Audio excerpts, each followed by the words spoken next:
Hello, everyone. It's Jerry at the Fledge, and welcome to another episode of Every Damn Day. I'm recording down in the sanctuary today, and I've got my Capital City Film Festival shirt on because I'm begging them to come back and set the Fledge up into a cool studio again, or a cool movie theater again, and hoping they come back really soon. Want to give my shout out to thisent.com, who's starting to do some summary data on the shows that we've been doing and will be helping me do all of our analysis next year. And another shout out to 517living.com, where you can go to their calendar and see all of the events that are happening in Lansing, in particular, every damn day, and also all the big things that are happening with the Fledge. We got Freedom Fest coming up on the 4th of July. We've got Big Time Wrestling coming back in mid-July and every month through the rest of the year. Got a big party happening on September 2nd as our reopening and all of that stuff. So check out 517living.com. And today, I don't even know how to, I'm just going to bring him on and say hello. What's up, Jake? Hey, Jerry. How's it going, man? It's going great. I don't know. You know, I talked about you for so long, for so many years, that you probably don't even know this, even after I was done with everything. And there's so many ways I want to describe you.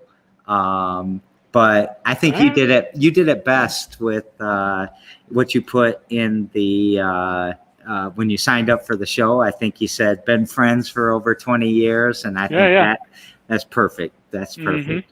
So, what you been up to today? Tell everyone where you're at, first of all. Okay, I'm in Santa Cruz, California. That's about 50 miles south of San Francisco on the central coast of California, north of Monterey. Yeah, and it's an amazing place where you live and work. It's a great place. Because of you, I've been out there several times. Oh, cool.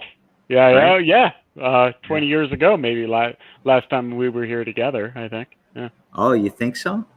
Right about 9. I hate to say it. I think maybe more than 20 years. Yeah, it might have been. Nah. Let's call it a nice 14. Okay. Yeah. But the closest I had ever been is San Jose, and Santa Cruz is beautiful. So let's jump into you a little bit. Tell us about you, like where you were born and raised, where'd you go to school, what brought you to what you're doing today? Well, if you meet me, you think I'm an American, and I am, on paper at least. I'm a passport-carrying American, but I was born in Pietermaritzburg, South Africa, lived in Israel when I was a kid, and moved to the United States, I don't know, around 10, 11 years old, and have lived in California ever since, initially in the Central Valley and now out on the coast since I got out of high school. We've been friends for 20 years. I did not know you were born in South Africa. Yeah, I was a foreigner. Yeah. Well, so that was during apartheid and everything? Yeah, we left South Africa in the mid-'70s because of South African government really wanted my dad to go to the war in Angola, and he, shall we say, declined. And went over to Israel, so you lived there? Yeah, I lived in Israel until around 1980. Lived in Israel, and then, came to California. And I've been in California ever since. So, I don't want to get into politics a lot, but a lot happening in Israel and Palestine right now, huh?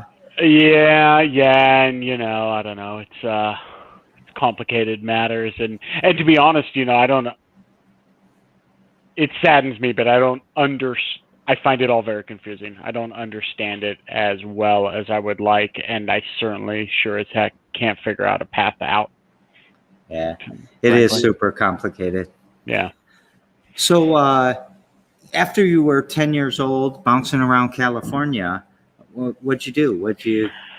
Well, okay, so I moved to Santa Cruz shortly after high school, and honestly, and it's relevant because it forms a lot of my personality. Is I worked in restaurants and kitchens and whatnot for a solid 9-10 years while I went to school, and I went to Cabrillo College here in Aptos nearby, and worked and ultimately got a degree in horticulture. So I was working in restaurants, got a degree in horticulture, and started working in organic food and agriculture. Started doing organic inspection work. So I was doing like inspections. I was a person who went to organic farms and organic food processing facilities and did an audit for compliance. And that kind of got me a start, and then ended up working more and more in the compliance arena, I guess I would say.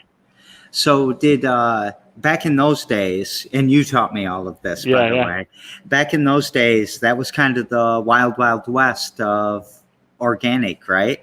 Not everybody got inspections. And yeah, I guess I would say if we're going to make the Wild West analogy, I would say I was one of the, I wasn't quite on the Wild West so much as on the first settlement, I guess I would say, right, to push the analogy. But what it was is what I went through was there were a lot of organizations, and there was this established system in America, but the system was broken up by different standards everywhere, different standards of different states, different private standards. And what I went through that had, quite frankly, started by predecessors, people I hardly knew at the time, who I know now, right? People who have become my friends now, they did the process of supporting organic becoming a national standard and national law.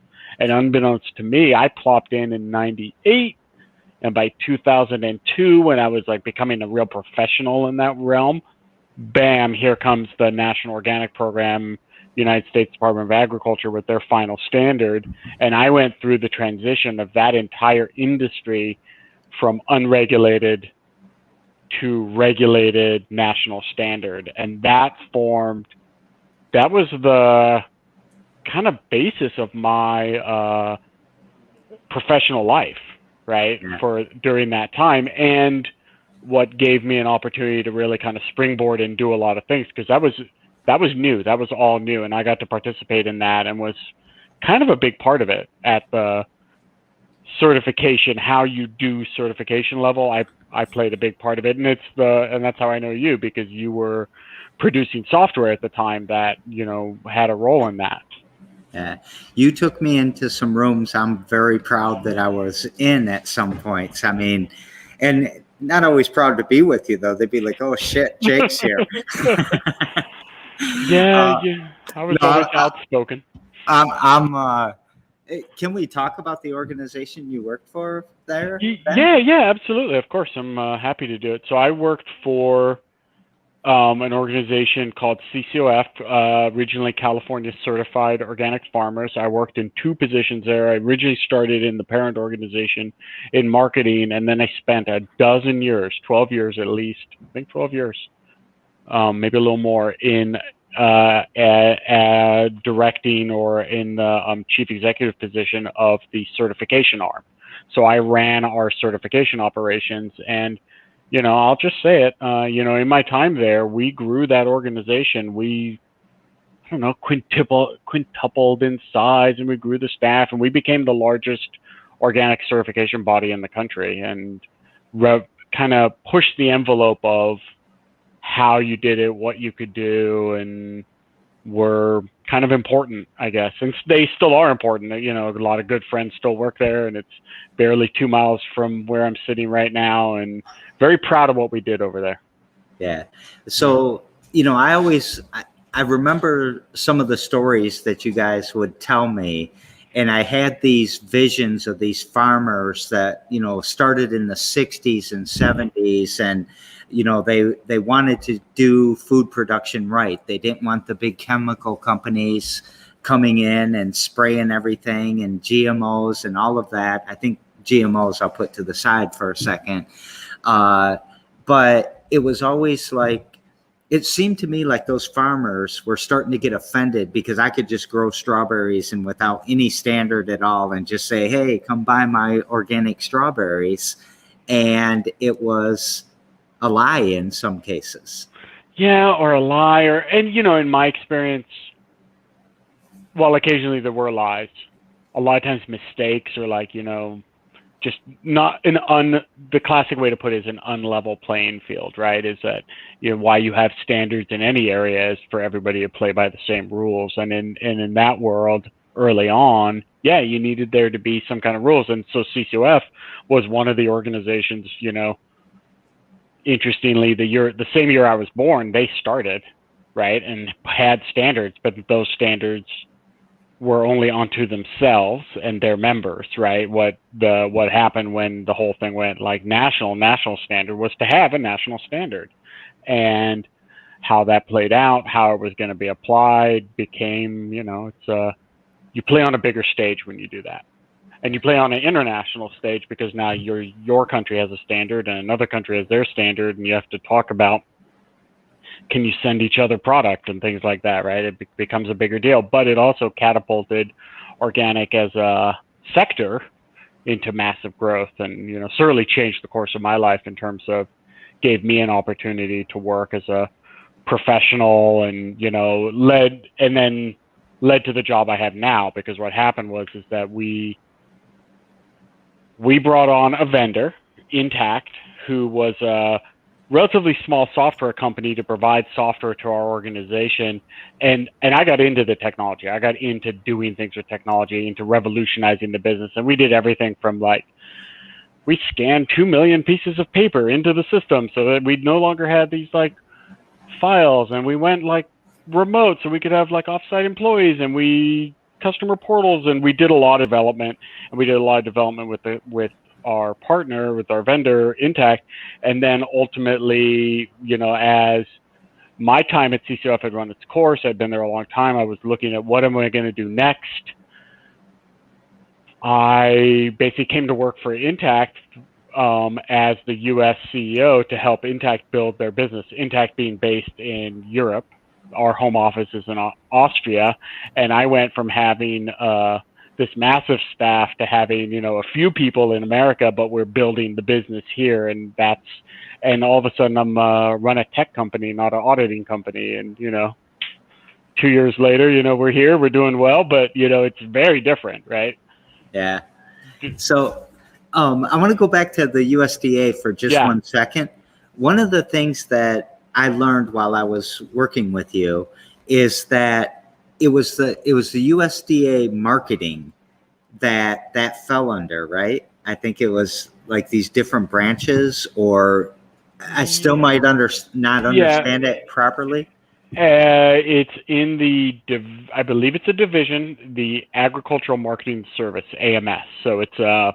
USDA's got different divisions. AMS is a big one. They're the ones who buy school lunches, I believe. So yeah, AMS. So I got fascinated with organic food. I was a vegetarian, so I ate healthy, but I didn't really know organic versus not organic and all of that, and started just looking at looking for the CCOF logo, looking for, the other ones, Organic Tilth and QAI and all that. And what, you all had your logos on all your products. And when everyone finished with the NOP, the National Organic Program, it ended up with a green circle that people will recognize today, right? And then you could put your logo or something. I can't remember all that. But I just thought it was fascinating that it was really about not deceiving consumers as much as it was about the practices that happened on the farm. Yeah. And, all eco labels, and I'm going to say eco labels, I'd say badges, logos, marks, or things on packages, right? They're all about giving some kind of attribute, definition, right? Be it fair trade or social or something to a product, right? And, it's a marker of some kind of attribute that it has and how it was made or how it's put together or what's in it, right? And so, ultimately it's about doing that. And there's a million guides out there to help you decipher what they mean. And the purpose of having a regulated standard at the time was to have there be a uniform definition. And as any one of these standards or any standard gets really large in a country as big as America, it cries out for there to be a regular standard that everybody abides by, right? And so, yeah, it's kind of where it goes. It's really interesting. I've seen a lot of labels and marks come and go. I've seen some live, I've seen some die, and sometimes I see new ones and I think they're going to make it, and other times I see them and I don't think they're going to make it. Just depends. Yeah, I mine started with ISO 9000 and the European community with their toy and telecommunication mandate, and that's how I was the youngest certified auditor in the world at one point. Wow. Okay. In '89, I think it was. Interesting. So I came in with food, and now our company, right? We work with certification bodies doing ISO. But I don't know the ISO world in the way I know concepts about ISO from being a food certification body, but I've never done an ISO audit, thankfully. Yeah. I'm not convinced. I'm a better administrator than auditor, I would think. Yeah, and I mean ISO auditor. I was accredited by the National Standards Authority of Ireland. So fascinating. And right. I had no idea what the hell I was doing, but I did it for 35 years anyway. Well, to some degree, don't we all not have any actual idea what we're doing, right? Yeah. We're all, to some degree, we're all making it up as we go along. So I had a software company that was similar to what you're doing now. Yeah. Though I think you guys you're coming at it different and better and all of this stuff. But what other, I started in the ISO world and said, oh shit, this will work in organic. This will work in public safety. This will work in a restaurant. And, so you switching over to different industries, there's some basic concepts that are all the same. What other industries are you in, if you don't mind?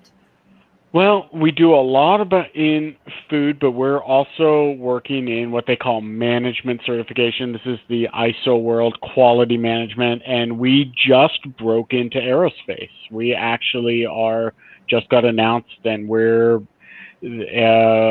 putting together the successor system for a system called Oasis, which we are deploying the next generation of it, which is a system for managing effectively all the quality control, quality management audits in aerospace. I'm just shocked. Planes, all of them. Yeah. Right? It's so I know that system really well. I wrote a couple of integrations into it. It was that I wanted that contract so bad. I tried to get that contract for 6 years, and that's actually how we reconnected, is because I saw your post on LinkedIn that you won that. And I was like, celebrated or whatever, said congratulations. But that's super badass, if you don't mind me saying, because not only your software has to hold up, but dealing with that huge complexity and all the decision makers is a very complicated road to travel. It is. It's funny because the auditing world, this quality world, it's funny because in a way, you would think aerospace and organic food are different, but the way the parties interact, the way the parties, the standard setter and the certification bodies, the relationships are quite similar. But at the same time, of course, now you're talking in this different stakeholder environment that's pretty darn complex and nuanced in terms of its size, and frankly, global reach, and it's sobering a little bit, given that lives are at stake in a different way. Yeah, frankly. There was a point when Boeing was going through the trouble with that aircraft, the 737 or something like that, that I was super happy I didn't get that contract. But yeah, I mean, very complicated, almost political too, because you've got, the Boeing is a powerhouse in U.S. politics when you compare it to what's that? The competitor in Europe, the I forget what they're called. Airbus. Airbus, yeah. And so you got all these dynamics, and congrats. It's complex, but I appreciate that. Yeah, and it's a amazing thing. We worked pretty hard to get there, and I personally worked quite hard to get there. And we talk about it internally. I think I even said this online at some point, but we talk about it internally. We're going to look back one day, and there's going to be the time before and the time after this. Yeah. Because it's going to fundamentally change how we do business. It's going to change our organization. It's going to open new doors, and it's going to push our product forward, right? We actually make a product, and it's a software, and this is going to drive us forward in some really incredible ways, and that's exciting. And we're doing a combination of being really excited and hanging on for dear life, right? So, I'm in Lansing, which I'm right next to Michigan State University, and they have one of the best supply chain programs in the world. And what Oasis does for the supply chain and the view you're going to be able to show people, I think is going to be revolutionary. Yeah. So. Yeah. Michigan State does some interesting things. They're being used for supply chain. Not audits, but verification and internal assurance in organic food around. There's an entire program that's kind of spearheaded by Michigan right now, actually. Yeah. So what other projects do you want to talk about? And they can stay within Intact, or we can talk about how good the wine is in California. At this point, man, what I got? I've got Intact US, right? Let's make this company a success. That's my project. That's about my future. That's about my, that's my thing right now. It's what I do. And then I exercise and I take care of my godson, I got like 3 primary poles, right? Like family, the business, keeping the business, growing that, being successful in that world, and that jump to tech, to being a tech guy, and then staying healthy, right? That's it. That's the 3 poles that I'm trying to hang on to. So what other is the aerospace project pretty much your big thing with Intact right now? Let's see. You know what? My job's to build the business, and we've got, right now what we're doing is transitioning the business so it'll scale. That's what we're doing. We're transitioning to scale. And so my project is to transition us to SaaS, which is software as a service. It's a different model. You license it over time, helping our company transition to that. One of my big passions is business intelligence. So I'm leading a business intelligence product, which is an entire module on our business to provide pretty graphs and pictures about how your business is doing if you're a customer of ours. I love that. If I could go, I could have done just that professionally given another lifetime, right? And then I'm focused on several other really large possible success stories and sales, really, frankly, potential customers that would again change us dramatically, right? I've got 2 on deck that would change us dramatically, and others that would be nice wins. And so that's where I'm focusing on, is get this business, survive this business. So how would you, I think that kind of sums up what your mission is in the business part. Yeah. But maybe looking at it bigger, what's your mission? What are you trying to do, in your career mixed with your life? I don't know how you want to talk about that. My mission is to make, I did a thing. I built a business. I built this CCOF, and I brought that to a successful place. I'm really proud of the machine I built. And that machine is running, and it's doing really well, and I'm super proud of it. And now my mission is reinvent myself in this world, right? Be successful in this other endeavor. And I've got skills, but it's been a long time since I was new or green. And so it's be successful in this thing is my mission right now, because I could have stayed there. I knew exactly how to do it. I knew how to do it, had a big old staff and blah, blah, blah. And, could have stayed in the chair a long time, but needed to do something new. I probably see an ad from them almost every day because I like their Facebook page or something. And it just makes me smile. I still got my beat up old t-shirt from CC off. I'm so proud of being associated with that. Yeah. But so when you accepted your diploma for your horticulture degree, did you think you'd be running a tech company someday? No, although I will say this. Once I started working for CCOF, I went back and did a business degree and got a bachelor's in business and then an MBA. And I'll say this, my express purpose was to run shit. Yeah. My express purpose was to be qualified to run things. And so I knew I'd be running something. That was my goal, right? And honestly, I wanted to be able to read a P&L. I wanted to know what a P&L was. I wanted to know how to read it, and I wanted to be able to make strategic decisions. So no, I had no idea I'd be in tech, but at a certain point, I knew I'd be running things because I'm wired that way.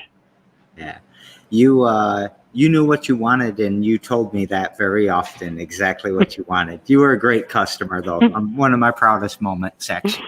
Wow, surprised to hear that. All right, cool. You are? Well. I'm a pain in the ass too, right? But that's okay. That's all right, right? Because you need that sometimes. And to me, that was just being in a room with someone that was going to push me to be better. So I love all you guys, though, back in those days. Those were fine days. Yeah. What's something you do to push your mission forward? What's something you do every damn day? I think I do. Okay, I'm going to tell you. I get up early. I got to get up early because I work all sides of the planet. I drive pretty hard. I drive hard all the time, myself and, even people around me. And then I exercise. Man, I run or I bike pretty much every damn day to stay healthy, stay balanced, stay human. Do you surf or anything like that? No, I mountain bike. I road bike, a gravel bike. But no surfing. I used to say I go out once a year to get beat up no matter what, but now I don't even do that. Yeah, I almost drowned in Dubai. They don't have real surfing; it's just wind. But I did surf in Santa Cruz once, and that was really good. Yeah, I bike. I don't like to be cold in the water. Yeah, it was freezing. Yeah. So we daisy chain these shows together, and yesterday on the show I had a Melanie. She's a coach. She focuses on fitness and weight loss for the most part, but really holistic view of the person. And her question that she wanted me to pass to you was, when's the last time you blew your own mind? Well, and what was it? Last time. I don't know if it was the last time, but one thing I remember is, pre-pandemic, I woke up before dawn in Berlin, and I went for a run, and I ran under the Brandenburg Gate and through Checkpoint Charlie as the sun was coming up. And I'm like, and I remember I stopped at Checkpoint Charlie, right, east and west, and I was like, wait a minute. I just got out of a meeting with some of the biggest players in aerospace, or I met with them yesterday, and I'm out here before dawn on a run, which I wasn't a guy who ever ran, much less at dawn in Berlin. So I was just like, wow, how'd you get here? And I was just blew my mind that I was there, I was doing that work, and I was up at dawn running and feeling good. It was just nuts. So I was like, wow, you're living a new life. That's spectacular. See, I'd have been at a rave all night in some old abandoned warehouse in Berlin and trying to sleep in for the day. So tomorrow on the show, I've got Patrick Anderson, who has Anderson Economic Consulting and a company called Supportive Intelligence. He's really an economic guy. What question would you like me to pass to him? All right. All right. Ask him if he could do it again. What would he do differently? I am going to ask him that. He's going to say nothing. I did it perfectly. That's a lie. No, I Don't believe it. I don't think he'll really say that. But what would you say to that question? If I could do it again, what would I do differently? Oh man, there's so many things I do differently. I might have made this jump a little earlier. I might have made this jump into this new thing a little earlier, and there's it's things like that. It's like it's not jumping when you had the chance. I think in general is right. You have opportunities, and you sometimes I think that I was ready for something new for longer and could have given other people an opportunity to have their day in the sun and to have their role, and I held on a little too long. Not 10 years too long, but maybe 2 or 3. That's a good one. I got to reflect on that because there's tons of things I think I would have done differently, and that's a good one too. So I can't wait to see Patrick's answer either or hear it. All right. So happiness, sadness, joy, or hope. Which word would you like to talk about? Hope. Yeah? Yeah. Let's start with what gives you hope. Besides opportunity, I have a really strong relationship with 2 things. One with our godson, and now our goddaughter. So my brother, relatively late in life during the pandemic,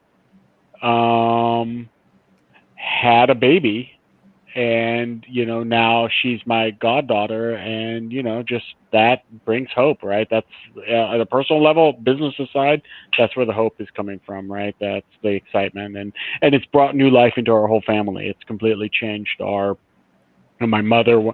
Today's the 2 years ago today, my stepfather died, my mother's husband, and the goddaughter Lulu has brought a new reason to live for all of us. Well, I'm sorry about your loss of your stepfather and all of that. But is there, as you look at the pandemic being over and all of that, is that hope kind of spectrum? Did that change for you? Well, you got a good one though. You got 2 kids that you're talking about, so you can't really change that. Yeah, I think the pandemic.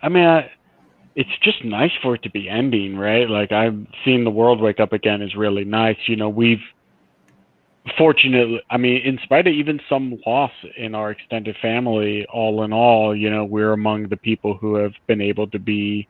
Here I am in my little 1-room office where I can work safely and everything else, right? We're among the blessed people who, even with my wife having some like kind of long hauler stuff, we are blessed by being able to be successful and survive this whole thing in a way. And so, just seeing everything else kind of come back to normal gives a lot of hope.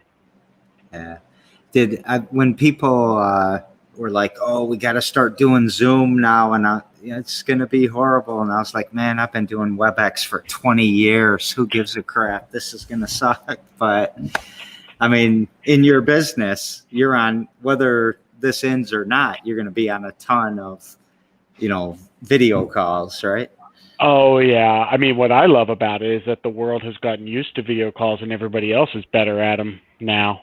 And that's great. And frankly, I can do more. Now people are more willing to do business over video in a way that I don't have to hop on a plane and be on their door all the time. So for me, it's an opportunity to actually reduce personal wear and tear because other people have a greater level of acceptance to it. And so as far as I'm concerned, that part of it's fantastic. Oh, that's super insightful. I didn't think, because Dubai Municipality would never do a WebEx with me. I always had to go there. I bet you they do one now. Yeah, I bet they would too. Yeah. Did we forget to talk about anything?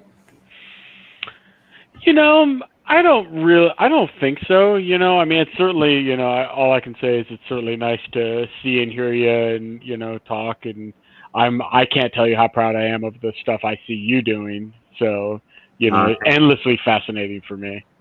Yeah, I joined a different world. I went from management systems to just letting the system run and see what happens and all of that.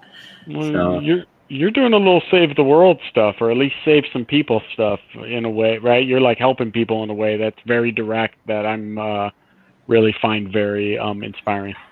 well, thank you for that. And I think that's what I say, but sometimes it's my own therapy too, trying to save myself from maybe some of these systems that I built that I didn't necessarily love. But thank you for that. So, yeah, that's a wrap. That pretty much just takes us out. And I loved catching up with you here. And it's fascinating to me what you're doing. And so proud that you got that. So proud that somebody I know got that contract, And I really do. I mentioned CCOF. I mentioned you. Often. I learned a lot during the days with you. And I'm forever grateful for that. So. Awesome. And yeah, tomorrow we'll have Patrick Anderson on Every Damn Day at 2:00. We've got a great schedule coming up over the next couple of months. Our last day is going to be on September 11th of 2021. That will be when we did 365 in a row. You are 285, so we're 80 days away. So yeah, around the world in 80 days. I should play with that, I guess. What would you like to take us out with? Stay strong. Perfect. And with that, everyone, have a great rest of your day. Bye. Every damn day at 2. See you, Jay. Bye.